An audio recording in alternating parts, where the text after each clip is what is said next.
करिया दामाद देख के मैं न डेरैली शिवा शंकर हरि।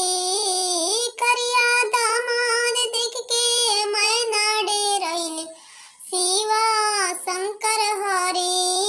बोलिए नारद रउआ कहवा फसैनी शिवा शंकर हरि।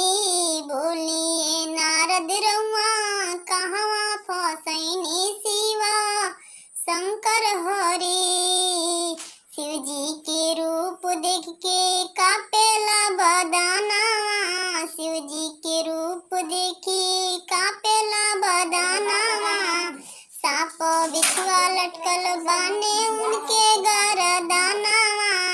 देखी के रूप मैया करले रुदनवा शिवा शंकर हरि। बोलिए नारद रउआ कहवा फसौनी शिवा शंकर हरि।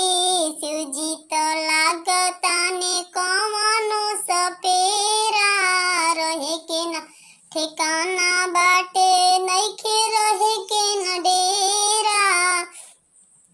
कौना जन्म के दादा लगावताने फेरा शिवा शंकर हरि। बोलिए नारद रउआ कहवा फसौनी शिवा शंकर हरि। नारद के खुलल रहे दूनो रे नयनवा। कैसन खोज दिहल हमरे गौरा के सजनवा। दुल्हा त